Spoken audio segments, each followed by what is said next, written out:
Joe, how many hours a week would you say that you work? 55, 60. Your hours per week are catching up with your age. Oh, hey, I'm sitting right here. I'm sitting right here.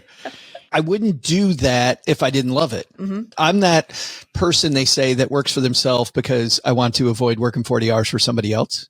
Oh, yeah. The proverbial, you'll work 80 hours for yourself rather than working 40 for someone else. Absolutely. Well, we're going to hear today from a caller who is interested in going the Benjamin Button route. So this is a caller who wants to potentially go from 40 hours a week down to 30 hours a week. We're going to talk through that decision. We're also going to hear from an anonymous caller and her husband who want to retire at the age of 55, but they also have other goals. They want a bigger home. They want a better car. So they're wondering if they can afford it all. We are going to hear from Tim. Tim and his fiance feel as though they have missed out on some precious years of retirement savings, and they are eager to catch up. And we are going to hear from Matthew, who he and his family dream of living in the Pacific Northwest. So they're wondering, should they go all in? Should they sell everything and start their life over in a new location? And, what if they hate it? Or what if they go through all this effort and it turns out to not be the right thing? So we're going to tackle those 4 questions in today's episode. Welcome to the Afford Anything podcast, the show that understands you can afford anything, but not everything. Every choice that you make is a trade-off against something else. And that applies not just to your money, but your time, your focus, your effort, your attention, to any limited resource that you need to manage. Saying yes to something implicitly means saying no to other alternatives. So what matters most, and how do you make decisions accordingly? Answering these 2 questions is a lifetime practice, and that's what this show is dedicated to. My name is Paula Pant. I am the host of the show. Every other episode, we answer questions that come from you, the community, and we do so along with my buddy, the former financial planner, Joe Saul-Sehy. What's up? I am so excited about today, Paula. I don't know what it is. We have great questions. I get to sit here with you, so I am buckled up and ready to fly. Awesome. Well, let's kick off then with this question from Paul. Hi there, Paula and Joe. This is Paul. I would love your input and thoughts on a decision that I have coming up. The primary question is, should I reduce my hours at my W-2 job to 75% full-time, an average 30 hours a week? Here is some background. I am 35, currently single, no kids, and don't plan on having any. My net worth is around $910,000, about $20,000 in cash, mostly in high-yield savings. I would like to have more in cash, and I will build it with time, but I do have safety nets, including a HELOC that I can access in case of an emergency. I have around $390,000 in various investment accounts and around $500,000 in real estate equity across my primary home and 5 rental properties that I picked up after taking Paula's course. I am about 55% leveraged across all my properties, and that is the only debt that I have after I have aggressively paid off $104,000 in student loan debt. My bare bones core expenses are around $35,000 annually. I do spend more than that because I like to travel and enjoy my life, but if needed, I could survive on that amount. I've had the general goal of becoming financially independent and work optional, but I'm not trying to get out of my job as fast as I can because I do love what I do for work. I have also had the general goal to reduce my hours eventually, but didn't have a specific timeline attached to it and thought it would probably be a few more years down the road. But with staffing changes coming this year, I will have the opportunity to change to 75% this summer or fall. I would still be considered a full-time benefited employee, but my salary would drop by 25% to just over $100,000 annually. Clearly by the numbers I will be fine, but it will slow down the growth of my net worth and make it harder to grow my real estate portfolio. But after reading the book Die with Zero, I think I may need to make more time for my other hobbies. This feels like a really big decision to me, and I greatly appreciate your time and opinions to help me think it through. Paul, thank you for the question. And what strikes me right off the bat is that in the question that you left, you spent most of the voicemail telling us your financial information and very little of it talking about your goals, your hobbies, your interests outside of that, right? You mentioned Die with Zero at the end. Now, maybe that's because we are a finance podcast. And so naturally, by virtue of calling into a finance podcast, you figure you should lead with the financial numbers. That makes sense, right? You're talking to a former financial planner. So of course, maybe that's the reason why you're leading with the numbers. But I'm curious as to what you would do with that additional time, right? What is it that you are so excited about that you would reduce your working hours by a quarter in order to have more time to spend on X or Y or Z? If you have a clear answer to that, that's amazing. But if you don't, then there's the risk that that time might slip away, that by virtue of having these extra hours, that unhurried life, you might, putz around and squander it, not quite know where it's going. And then at the end of a month or 2 or 3, you kind of look back and think, wait, what did I even do with any of that extra time? Right? That's the risk. Paula, for that reason, I've become a really big fan. And by the way, I think you would love this woman. You would love her work. Her name's Catherine Price. She has a wonderful TED Talk, and she speaks about the power of fun. And by the way, not a TEDx talk, which I mean, no stank on people who've done a TEDx talk. That's tough too. But this is a true TED Talk that she did. And the reason I'm talking about Catherine Price is that it also strikes me that learning what to do with this time is super important. And when we hear the word fun, by the way, immediately most adults, especially adults that think they're supposed to be serious minded and take their life seriously, think fun is for kids. And Catherine goes through just how much you can truly accomplish when you look for 3 different things in your life. When you look for connection, flow, and a sense of playfulness, and how much serious study you get done when you play in it. So when you take your life seriously enough to get into this flow state where you lose track of time and you're so enthralled by the idea that I'm studying this thing that I'm in it. And certainly study after study now on longevity have shown that if you're going to truly have a good retirement, you're going to find this flow state in things that weren't your job. So for me, I was also intrigued because learning what to do at that time, I think, Paula, is a skill. And I think learning that skill early on is fantastic. I would say this. If at all possible, I wouldn't make this 75% move permanent. I wouldn't tell my boss it's permanent. Don't get me wrong. I might leave that on the table that I could make it permanent, but I want to give myself the door that maybe when I'm done experimenting, I can go back to full time, especially if you love what you do. That's what I often find, and we're seeing it now in public. I'll reference Jon Stewart right here. Jon Stewart's back doing what he was doing over a decade ago, right? Right. We figure out the thing that we truly found our purpose in was the thing we let go of. Not always. Sometimes it's great that we let go of it. But if they give you the opportunity to go play and to go learn what to do with this extra time and figure out what you want to do, all huge in the Die with Zero, Bill Perkins world, I think this is a no-brainer, Paula. And the good news is Paul has set himself up for this, hasn't he? He's done a great job of saving. Saving buys you the flexibility to figure it out. And Paul, I feel like, is at this great stage where he can take the time early on to figure it out now. I wouldn't wait. I would do this in a heartbeat. For the people in this audience who aren't familiar with Die with Zero, could you explain that book really quickly? The basic premise of Die with Zero is less about what the title says and more about you have these stages of your life. And if you forego the fun, you forego the experience of this stage in life to have more experience later, you're never going to get it back. You're not going to be able to get back this time of life. So your life has a series of seasons. And while it does make sense to buckle down and work hard, it also makes sense to enjoy the season that you're in right now.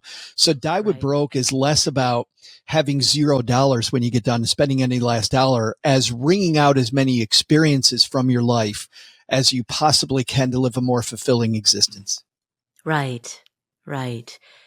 Because the worst thing that can happen is that you give up a given stage of your life, right? You sacrifice your 20s in the hopes that you have a great life in your 30s or 40s or 50s, right? But then you sacrifice your 20s, you build and you build and you build, you accumulate net worth. And then what happens? Maybe there's a calamity and it gets stolen, right? That can happen. Maybe there's an unexpected black swan type of a market crash. Maybe there is genuine theft or corruption. Like, if you have an attachment to a particular outcome, and I think this is one of the most poisonous things that's taught in the financial independence, retire early community. We are so often taught that it's all about sacrificing and working hard today in order to have a better tomorrow. But when that is deeply internalized and taken to its extreme, we sacrifice the current stage of life that we're in. And yes, if everything goes well, many of us do get a better tomorrow, but there is, again, always the risk that everything you're building could get stolen. It could get taken from you in a moment. We see that over and over, don't we? Mm-hmm. That the story that we're building doesn't work out the way that we think that it will. The story never works out the way that we think it will. Do you remember, Paula, a long time ago in the personal finance community, there was a wonderful guy. He's around somewhere. I've lost track of him. Adam Baker. Do you remember Adam Baker? Oh, yeah. Of course I remember Adam Baker. I was fangirling when I met him. That was 2011. Adam Baker made a wonderful documentary talking to people at the end of their life. And his whole point was, in our head, we die at the end of the story. And his point of his documentary was, you don't die at the end of your story. You die in the middle. Things all of a sudden go off the rails in the middle of your story. He talked to this one woman who was on her deathbed, and she was talking about how the bills were going to get paid, who's going to feed the cat. And in his heart, he's like, that's all nice, but she's going to be dead by the time the bills come tomorrow. She has all these things she could be doing, and she's worrying about these things as if life is going to continue for her. And it is not. She's dying in the middle of the story. And I think once we realize what you're saying, Paula, about how precious this is, it also leads me to this kind of metaphysical discussion around, there's no better time to find out who you are and what you really love than right now. There's no better time. And I know that many of us are walking around going, I'm not sure what I love because I'm too busy doing this thing that's about 80% of what I love. And we settle. We need to break out of that. And by the way, the 80% existence is so hard to break out of because on one end, it doesn't completely suck, but it's also not wonderful. And we know it's not wonderful, but because it doesn't suck, we're afraid that we're going to mess up the 80% of our life that's right. We don't make the best of that time. We don't make the best of what we are right now. And we're so caught up in that we've got 5 different options that we don't make the option that we chose as good as it can be, which is why I recommended The Power of Fun to Paul, because I would do this in a heartbeat. I would figure out what those other things are. And I would use this Power of Fun framework to go explore and dive into those things that Bill Perkins advocates. This Harvard professor, she's known as Harvard's mother of mindfulness. She's Dr. Ellen Langer. And Dr. Langer says that instead of trying to make the perfect decision, which we will always mess up, instead make the decision that you decided to go with perfect. Get behind that decision instead of living this life of regret that maybe we chose the wrong thing. So we live this 80% existence. You know, where so much of the FIRE community gets it wrong is, you know, rather than simply plan for the future, there are people who live in the future, hoping that that future will be an escape from the pressures of today, the realities of today, the grim of today. It will somehow complete you, right? Yeah, exactly. Exactly. It'll save you from an incomplete today.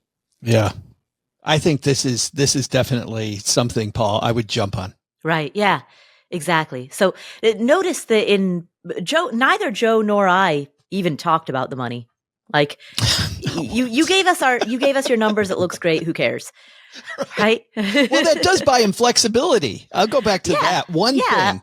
He's bought himself the ability to do this. Like if he had $25,000 in credit card debt and, no retirement savings, I go, Paul, you know what?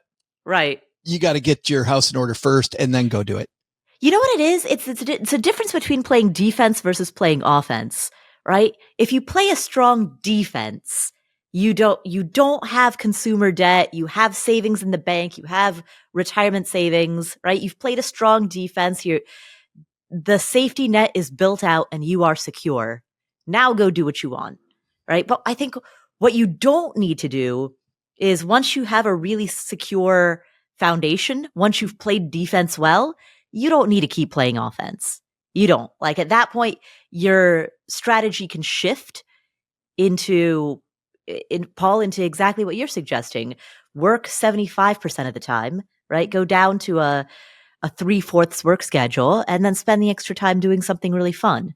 But just make sure you know what that really fun thing is, because again, there's always the risk that you might putz around and fritter it away if you don't have a good plan for it. And you see so many retirees do this, people who don't necessarily retire into something. And so their retirement is really a lot of putzing around and frittering away the last of their years. Yeah. Remember, Paul, if you're sad now,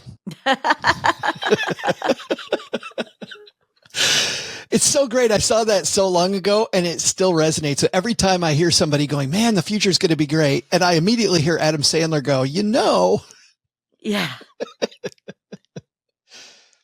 So thank you, Paul, for the question. Great question. Our next caller is anonymous. And Joe, you know what that means. Oh, do I get to name her or are you going to name her? You're naming her. Fantastic. I've got a great one, Paula. Mm-hmm. As you know, I try to go through and watch as many of the Academy Award-winning movies as possible before the Oscars hit.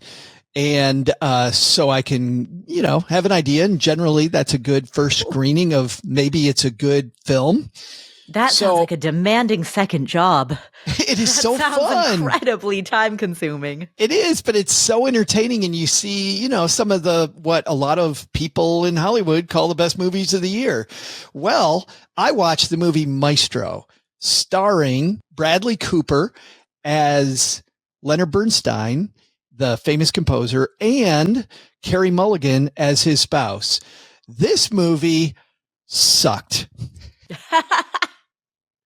I love Bradley Cooper. Carey Mulligan was fantastic in this movie. I think Carey Mulligan's a great actor. Don't recommend the movie, but Carey Mulligan's amazing. So let's call her Carey. Carey. All right. Well, then our next caller is Carey. Hi, Paula and Joe. Thanks for all the financial wisdom you have been sharing over the years. My husband and I live in New Mexico, and we bring home about $200K per year. We don't have any kids yet, but we are planning to start growing our family next year. We want to plan a financial future where we can both comfortably retire at 55, and we're currently in our late 30s. Here's the situation. We have $200K in home equity, about $60K in savings, and $30K in a rollover IRA account. We both work in the public sector with pension retirement plans. We have one car payment, about $400, and our student loans total to approximately $500 per month, now that student loan payments have resumed.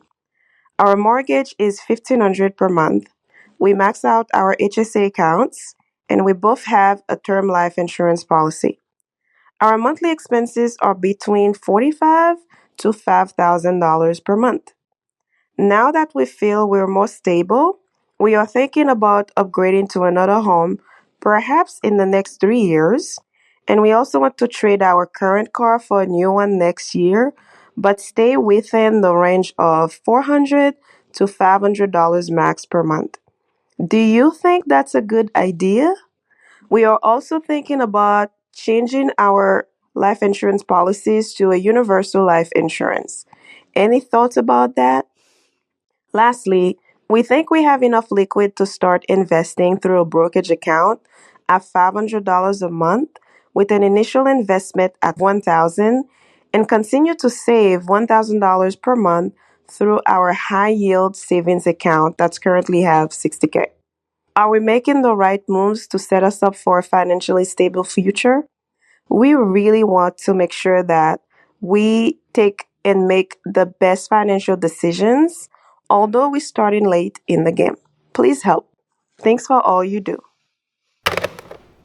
Carrie, thank you so much for the question, and congratulations on everything that you've done to set yourself up in such a great financial place already. Yeah. So let's talk through your next moves. Number one, you want to trade your current car for a different one, but keep the payment at about $400 to $500 a month. So currently your car payment is $400 per month. And if you swapped out this car for a different one, you would keep the payment to around $400 a month, maybe $500 a month at the most. Cool. Awesome. The payment stays the same, so get whatever car you want, so long as the payment stays roughly about the same. I think that's a great idea. Get the car that you like. Well, but can I dive into that just a second, Paula? Sure. Because I think, to your point, we could probably move off this fairly quickly. Okay. I would not think about the car in terms of monthly payment. Yep. Mm-hmm. Monthly payment is the way dealers like to talk. It's the way car salespeople like to talk. And it's the way they get you to buy more vehicle. You want to make your best deal for a car, period. Find the car you want, find your best deal, and then make the $400 payment fit. So you know what your payment is, but that's the last way I want to think. I have seen way too many people end up with a car that overstayed its welcome or understayed its welcome, maybe, where the payments went on and on and on forever because we thought about monthly payment and not about our best deal. Make your best deal first. Right. Yeah, the difference between a $400 monthly payment that lasts for 36 months versus one that lasts for 60 months is huge. Huge, right? Huge. So, but that said, I mean, it sounds like if they have, if their current car is just not serving their needs and it's older and, it sounds as though they need to, or they want to trade out anyway. And they've got a lot of financial stability to do so. Time to go. If this is if it's a priority for them, I have no objection to it. But I agree with you, Joe. Dealers want us to think in terms of monthly payment, and that is the worst way to think when it comes to a car. You want to switch out your term life insurance policies for universal life. I don't want to go too far down this rabbit hole because we can talk about this for an entire episode, but the short answer is I think term life insurance is great. I think universal life policies and whole life policies are, for most people, including you, not a good idea. There are very small edge cases in which whole life policies or universal life policies make sense. For example, if you have millions upon millions upon millions of dollars and you are worried about estate planning and you're looking for some sort of tax advantaged estate planning, sure, whole life can play a role in that, but you need many, many millions of dollars before that ever becomes an issue. Likewise, if you are in a position, we had a caller once a few years ago, her father had bought a whole life policy for her 20, 25 years prior when she was a baby. And so because of that, the monthly cost for the whole life policy was like $50 a month, and it gave her a payout of several $100,000. And so I told her, hey, for $50 a month, you now have the opportunity to give a guaranteed $300,000, $400,000, however much the payout was, to a charity of your choice, right? So why not?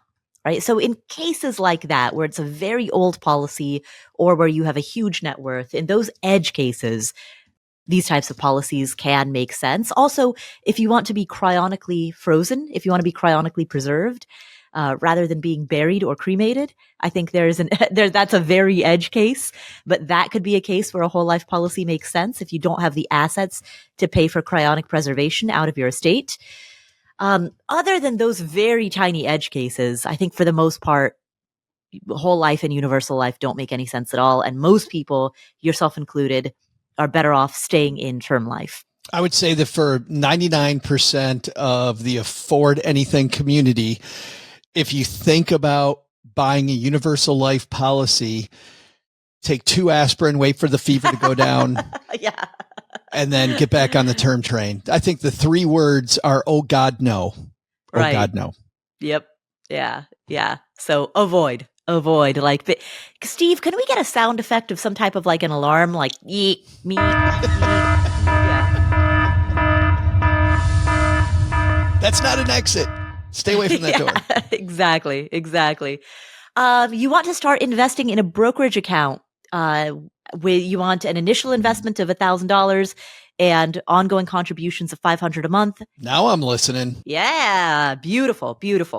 But then you said something else as well. You want to continue saving $1,000 a month in a high yield savings account.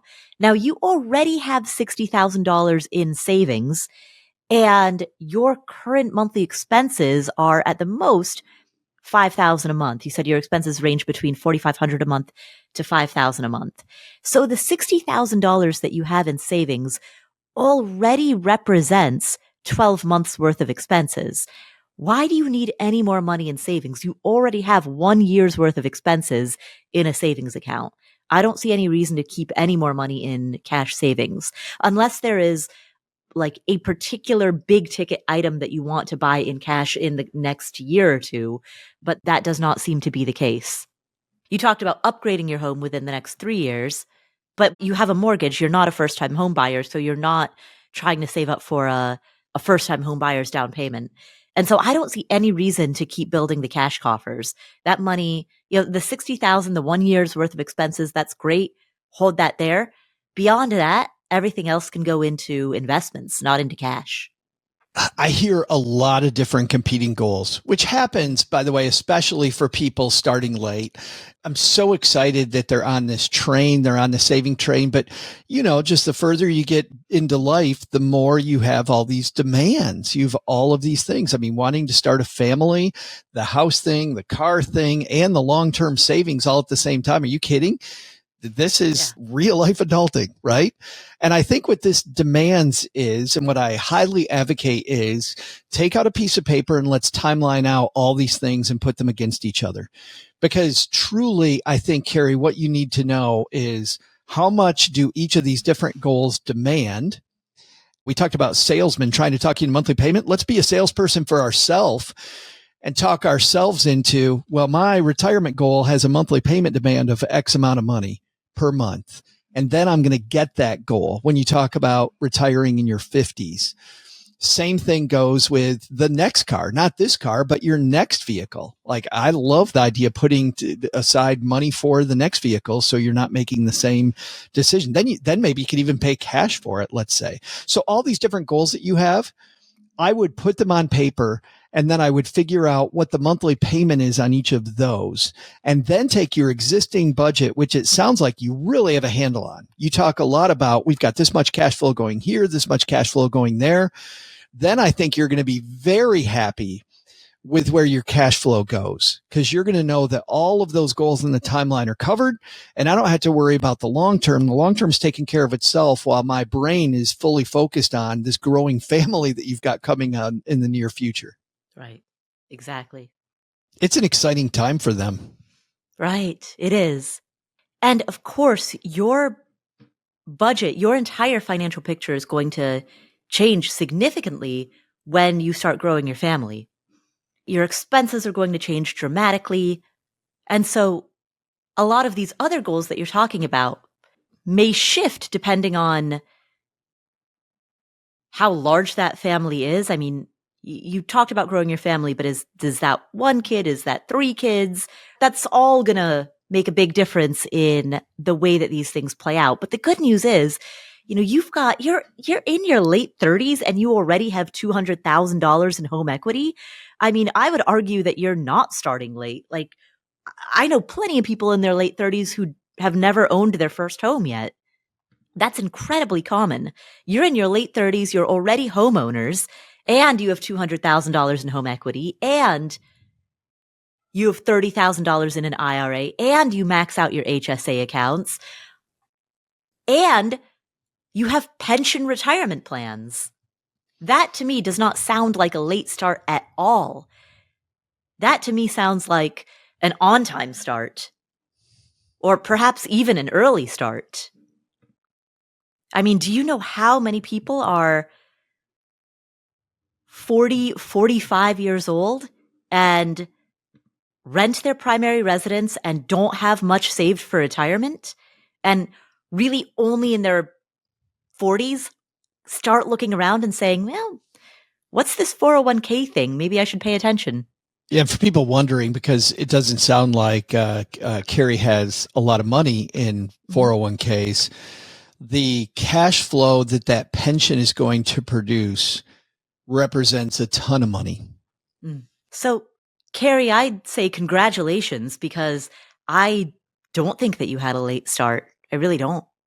And the fact that you see it that way tells me that you have high expectations of yourself, which is great.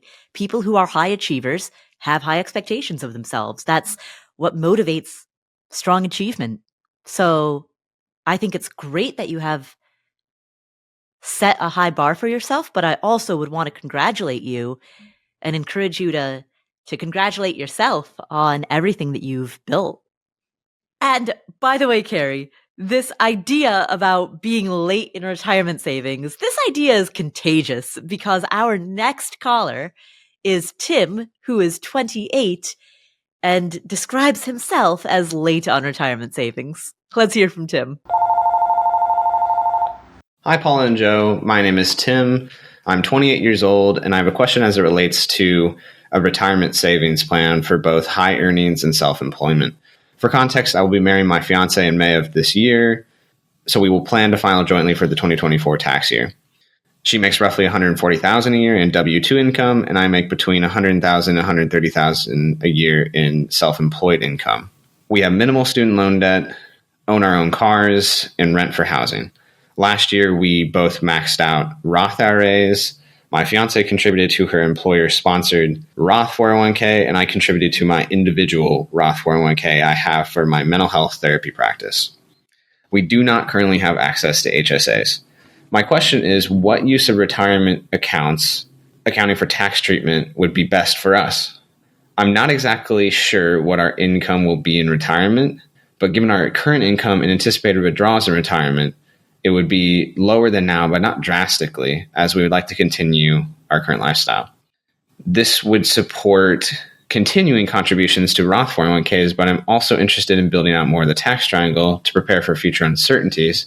I'm just not sure if this is that year for us or if we're ready to transition into that. Would you put our planned 15% of pre-tax income into Roth 401ks, or would you strike a balance and have my fiance contribute to Roth and me to traditional to get some tax deductions now? If it helps in decision making, we are late to retirement savings due to years of low income and medical training. Last year would have been our biggest contribution year by far, but I'm wondering if contributing to Roth 401ks is the move because we are still not close to funding our later years yet. We have no dependents and we can stomach a full tax bill given our expenses and lifestyle. However, extra tax savings could be helpful in saving for newer cars and a house in the next 5 years. It looks like we also will not be contributing to an IRA this year unless we reach a max on our 401ks because of income limits on Roth IRAs and deduction limits on traditional IRAs in 2024. If you think this is a mistake, I would love to hear your feedback.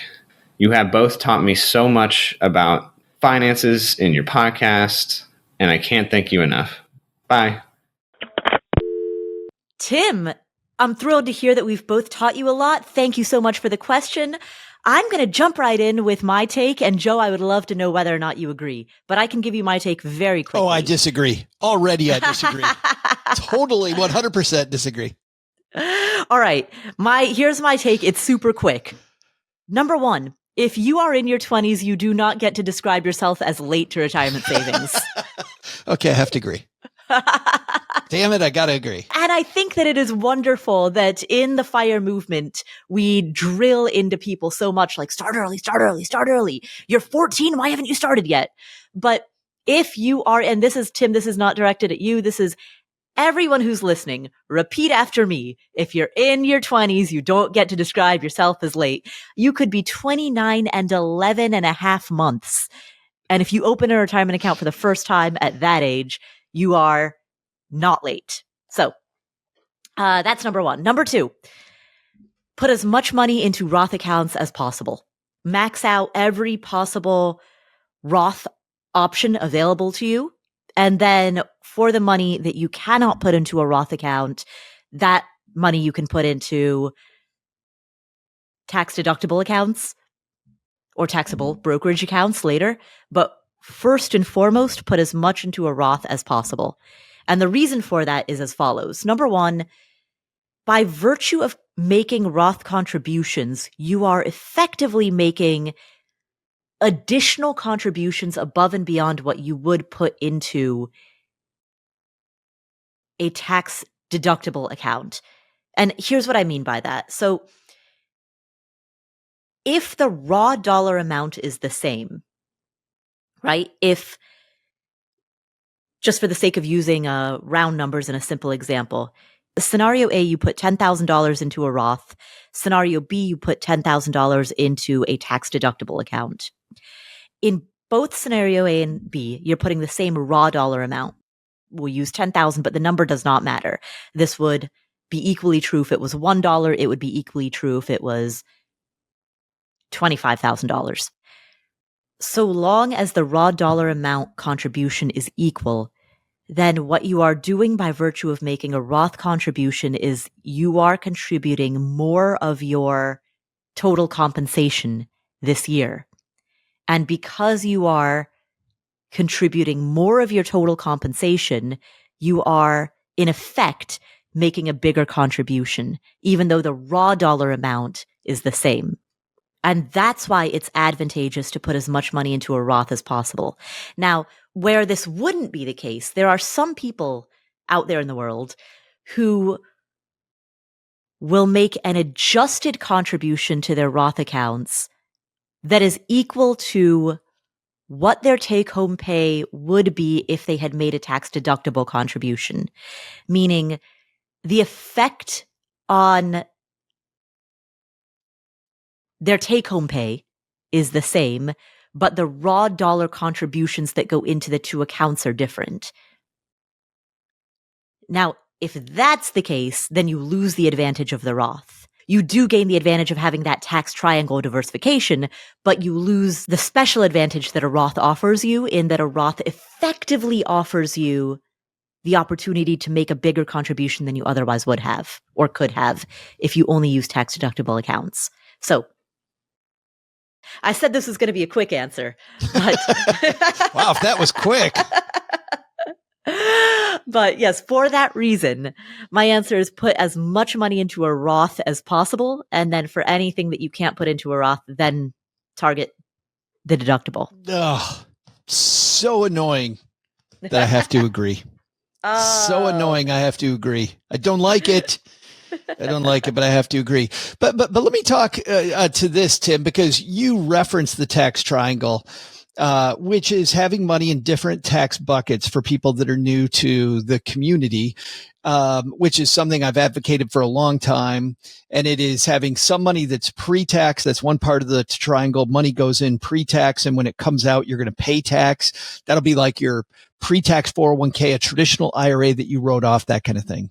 And then you have the Roth IRA. We talked about life insurance earlier, universal life, where you can take money out of those policies tax-free. Roth IRA, you can take it out tax-free. Municipal bonds the interest in many cases is tax-free. Most cases tax-free. So you get this tax-free treatment. That's another tip of the triangle. The third tip is no special treatment at all. You don't have to worry about all these shelters and about getting your hand slapped because you hit the account at the wrong time and end up getting a penalty from the IRS or from an insurance company or whatever.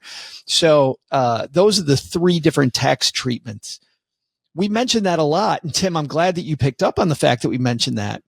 It was a response to the fact of the huge number of people that used to put money only in pre-tax positions. And my whole tax triangle thing was like, whoa, wait a minute. Hold on. You're getting into this huge trap where you're going to pay tax on all the money coming out. And what the tax triangle was meant to represent was flexibility. Tim, at 28 years old, you're already thinking about flexibility with the tax triangle. I will tell you that's right if you're in your 40s or your 50s.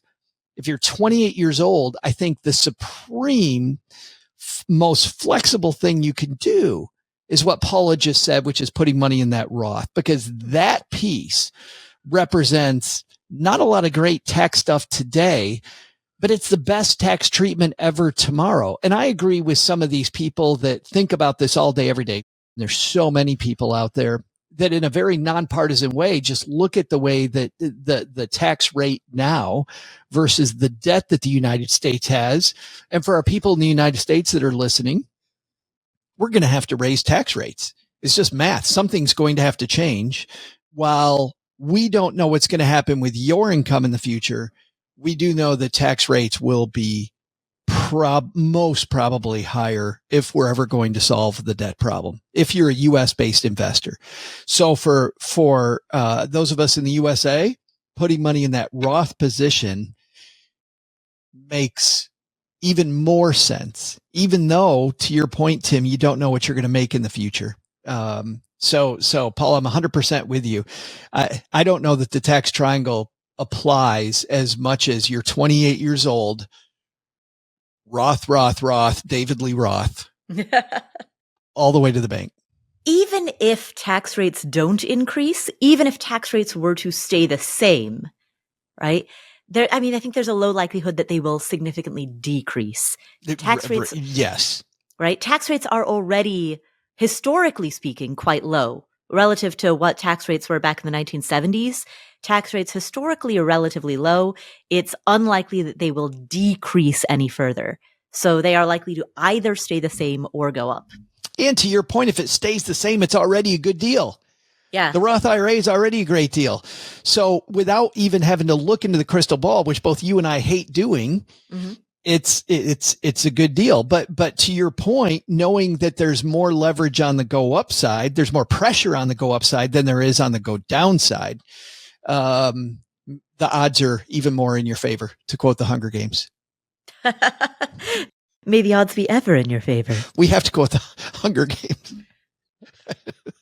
For those of you playing bingo at home, Joe just filled in the Hunger Games square. Love it, Tim. Love it. Yeah. And damn it, you're not starting late. Yeah, you know the thing about, if you don't mind me taking a moment to be Grandma Paula over here. Let's do it, Grandma. The thing about being in your 20s is that you're so young that you don't yet have the experience to realize how young you are. And so I remember when I was 24, I was like having a meltdown about turning 25, because I'm like, 25, that's quarter life. And that rounds up to 30. And I can't go to college parties anymore, because then I would be the 25-year-old at the college party, right? And so I remember thinking like, wow, I'm turning 25. That's so old. And similarly, there's that same experience around turning 30. You're like, 30, that's unimaginable. But life is long. It's really long, right? I think that popular cliche of life is short, there's an element of truth to that, but it's also equally true that life is really freaking long if you're lucky. And in the grand scheme of things, if you're in your 20s or 30s or even your 40s, you're a baby. This past weekend, I was down in Arizona with a bunch of personal finance bloggers and podcasters. And Mr. Money Mustache, who is well known in the financial independence community, he and I were talking about this. And I said to him, I was like, they say 40s is the old age of youth and 50s is the youth of old age. And he was like, maybe that's how it used to be, but 50 is the new 40. So he said, I think 50s is the old age of youth and 60s is the youth of old age. And I'm like, yeah, you know what? I can see that. It's I can changing. Totally see that. Yeah, exactly. But I also wonder, this is what I wonder. I wonder if people like him and I get older, like we prefer to think of it that way. I prefer to think of it as the old age of youth because I'm still young and spry, right? So is it that, or is it truly changing? Well, I think two things are happening. One is there are advancements in medical technology, and increases in lifespan, such that there are a lot of people who are listening to this podcast who are likely to live to the age of 100. Hopefully both of us included. It is true that in aggregate, average life expectancy in the United States is actually decreasing, which is horrible, but true. But it's also true that life expectancy outcomes are increasingly K-shaped. And while in aggregate, overall life expectancy is decreasing, largely due to the obesity epidemic, as well as fentanyl and other causes of early mortality, K-shaped life expectancy distributions means that there is a percentage of the population that will live substantially longer than Betty White did, who died at 99. Yeah, it's a disturbing statistic, isn't it? Right. Well, the disturbing piece is the difference between the haves and the have-nots. Correct. I look at the research from Ken Dykewald, Gail Sheehy. If you go back and look at those numbers, people born maybe 15 years ago that will live to be 130 years old. Mm-hmm. And those numbers aren't being disproven anytime soon. But even the more recent research that for a segment of the population, it's way cheaper to eat in the center of the grocery store than it is around the edge of the grocery store. Right. And for that reason, we have to fill ourselves with things that are decreasing the life expectancy. And I find that highly disturbing. But for a portion of the population, if you're lucky enough to be able to eat around the edge of the grocery store, the healthier foods, then the perimeter, yeah. Then you really need to deal with the biggest problem in financial planning land, which is longevity. Exactly.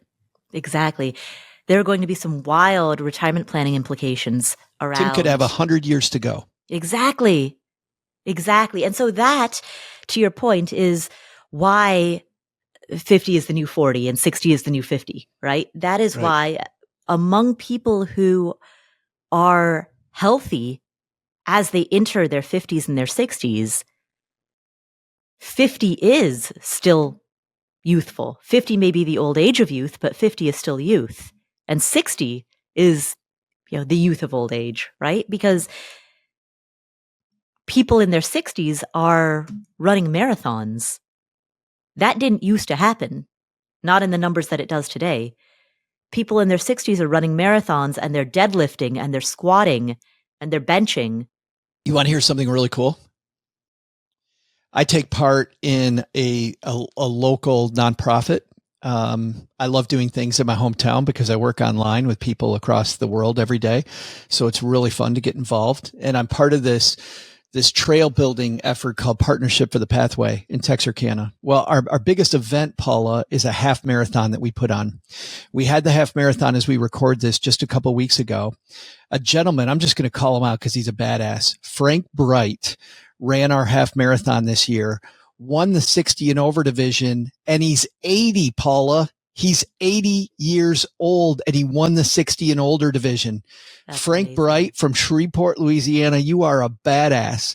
And by the way, just getting to meet this guy and everybody who knows him, he is not what we used to think about 20 years ago as an 80-year-old. He's a vibrant, he doesn't look 80. He doesn't act what you think of as, quote, 80.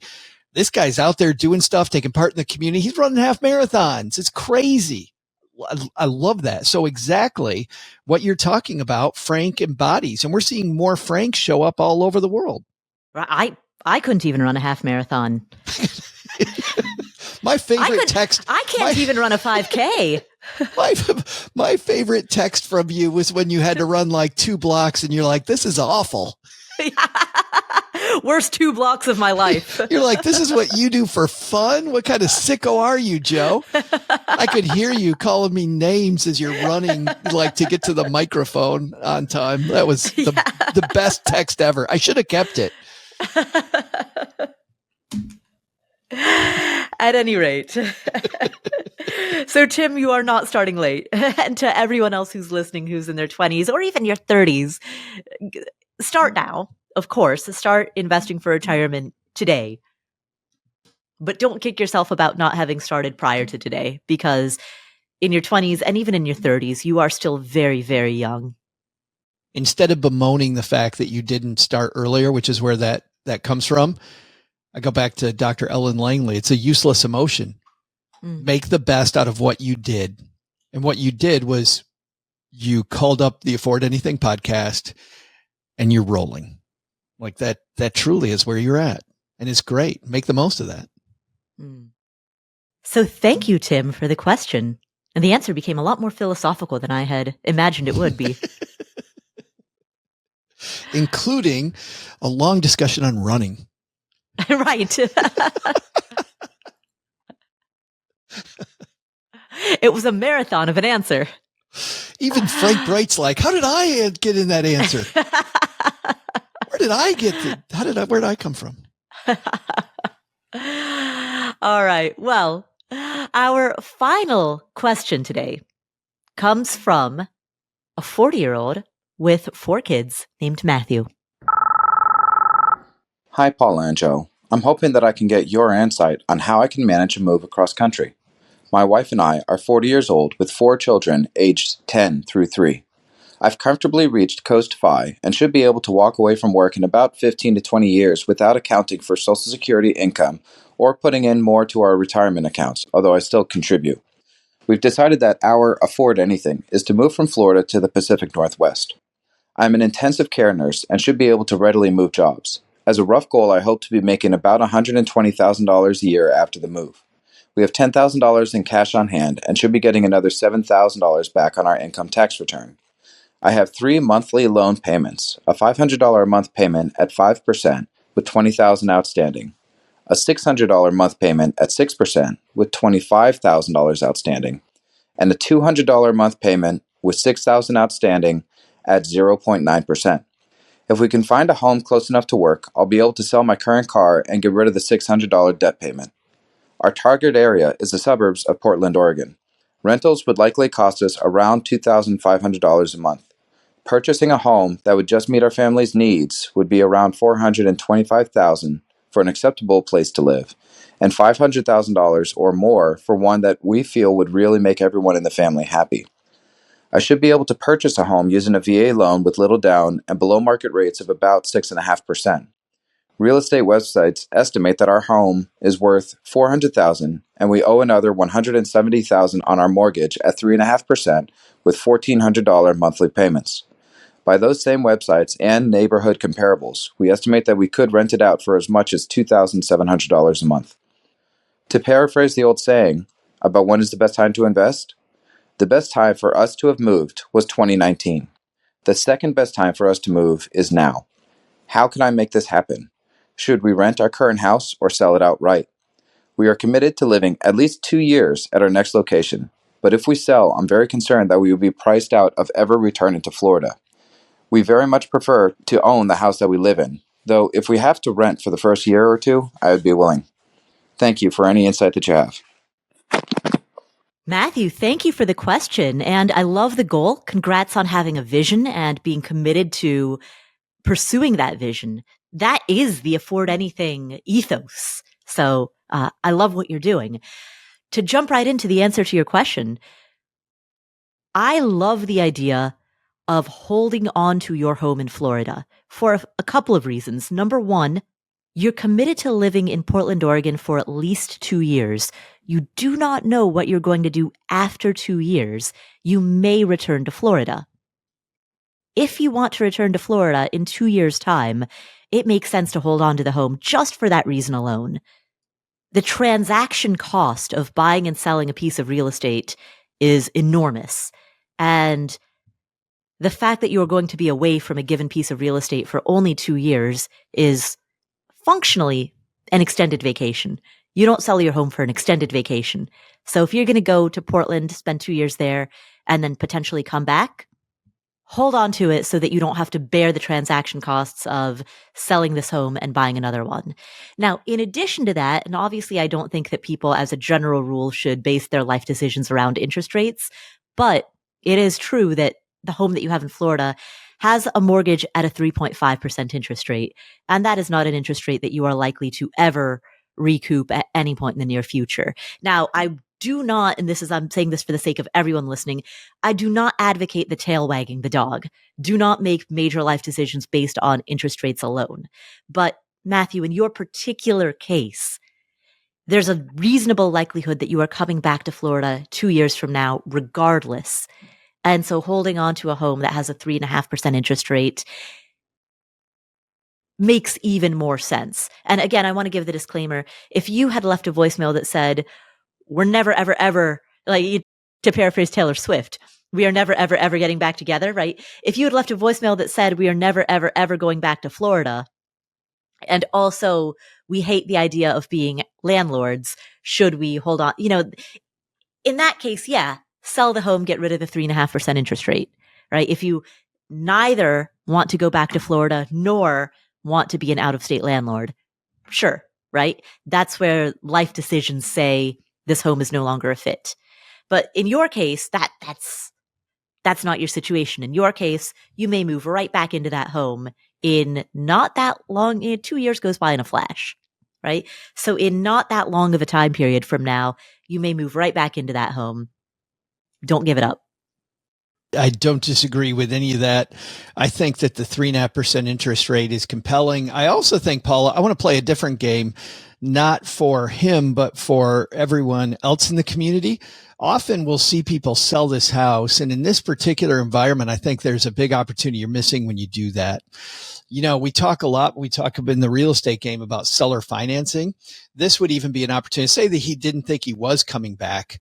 I guess it'd be an opportunity. You have to look at how your mortgage is structured. But if you did a seller financing deal with somebody to buy that house and gave them a current interest rate of 7%, 7.5%, if they can't get a conventional loan and they need a loan through you, you can really work, I think, that distant. There could be some arbitrage here. So let's say he didn't want to be a landlord and he didn't think he was coming back. I would explore that option, a seller financing option where I will sell it to them. I will use the money you pay me to make my mortgage on the property as I'm selling the property to you on a sort of a land contract kind of basis. Right. Once again, you're going to have to work on how does that really work? But I think this is a weird time where a lot of people listening could go down that road if they're making the move and not coming back. Right. Right.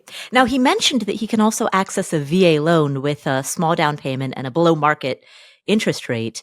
And so that would be a great option for a home in Portland if you were to choose to buy one. But I think it's a great idea to spend, at least for the first 6 months that you're in Portland. At least. Rent for the first 6 months. See whether or not you like living in Portland. See if the reality of living there matches up to your expectations or matches up to your imagination, right? Because there's going to be a difference between what you think living in Portland is like versus what it's actually like. Well, and even if it is great, Paula, how many times have you moved to a town and your expectation of this is the area of town I want to live in, right, and then you realize 6 months later, like, oh, wait a minute, there's this other area I really like better that I didn't even know existed. Yeah. I love that. I think it's the biggest mistake people make is moving to a new city and just arbitrarily buying right away. Yeah. Yeah. Cause that cost, the upfront cost of buying real estate is so high that, it's really difficult to undo. So it's much better to use the flexibility of at least 6 months to rent. Right. Exactly. So yeah, when you move to Portland, rent for a minimum of 6 months, maybe even a year, get to know the place, have an idea of what you want, and then use the VA loan to buy a place in Portland. And then you can have two places, maintain the place in Florida, have a new place in Portland, collect rental income on whichever one you're not living in at the moment, enjoy below market rate interest rates on both.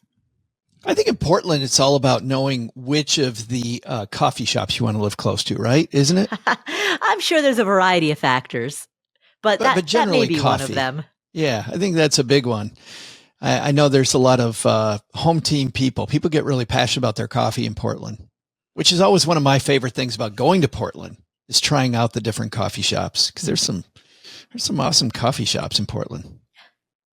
And then you go down to the Columbia Valley and you see all those waterfalls, or over to Willamette Valley and try out all the great wines. Right. Joe, it sounds like you're going on a food tour. Okay, I'm moving with you. I know it's not you and your family, just your kids. You're going to need an extra bedroom for me because I'll go there with you. I have this love affair with the Pacific Northwest too. I'm glad my son lives in Seattle for that reason. Seattle's if I ever lived on the West Coast, I would live in Seattle. So fun. Well, and Matthew, going back to some of the other numbers that were in your question, you are hoping to make $120,000 annually after the move. You've got 10 grand saved in cash. I'd like to see that number get boosted a little bit. You mentioned that you're getting an income tax return that should give you another 7,000 back. I'd like to see you add that to the cash coffers. And the more that you can boost the cash savings, the better. Beyond that, the debts that you have sound totally reasonable. I mean, one of your debts has a 0.9% interest rate, so only make the minimum payments on that. There's no reason to accelerate paying that one off. The other two debts have a 5% interest rate and a 6% interest rate. Both of those are not onerous. And as you said, you could potentially sell your current car and get rid of the debt that has a 6% interest rate with a $600 per month payment. So if you can do that, even better. But generally speaking, the numbers that you laid out sounds healthy. It sounds good. I just like to see you boost your cash coffers a bit. And ideally, if possible, sell that current car to get rid of that car payment. Beyond that, you're coast-fi and you're about to start collecting some rental income from your place in Florida. So that will, at a minimum, allow you to continue growing equity in your Florida home, even as you and your family go off on this adventure in Oregon. Bam. Yeah. So, congrats. And thank you for the question. All right, Joe, we did it again. I love these questions this week. I love the questions on all the episodes, but I especially love these. A little more philosophical. There's a lot of people experiencing some pretty big life changes this week. Mm-hmm. And I think for a lot of us, it's just making sure we've got some of the numbers figured out so we can get behind these big life choices that we're trying to make. Right. Exactly. The heart of financial planning is truly life planning.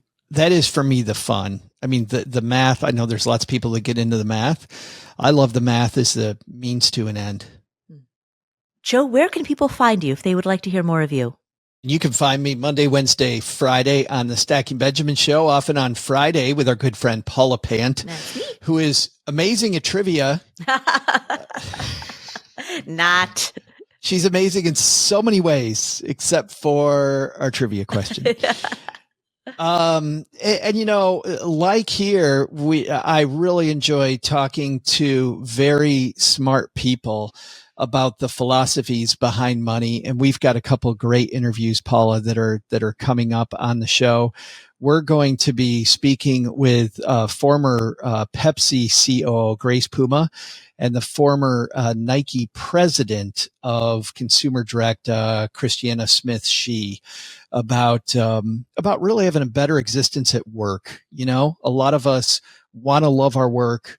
We want to do great things at work. And so two people who kind of know what they're doing, talking about better work. And then also noted investor Peter Mallouk, who a long time was affiliated with Tony Robbins. And so Peter Mallouk, who's done phenomenal things with money, going to talk about great money management and really having a great mindset with money coming on the show. So 3 great mentors, Paula, coming up on Stacking Benjamins. Oh, that's wonderful. Thank you all for tuning into the show. If you enjoyed today's episode, please share it with a friend or a family member. It's the single most important thing you can do to spread the message of good financial health. Please subscribe to our show notes, affordanything.com/show notes, so you can get updates of new episodes along with timestamps of all these questions. And please chat with other members of the community at affordanything.com/community. Thank you again for tuning in. My name is Paula Pant. I'm Joe Saul-Sehy. And we will catch you in the next episode.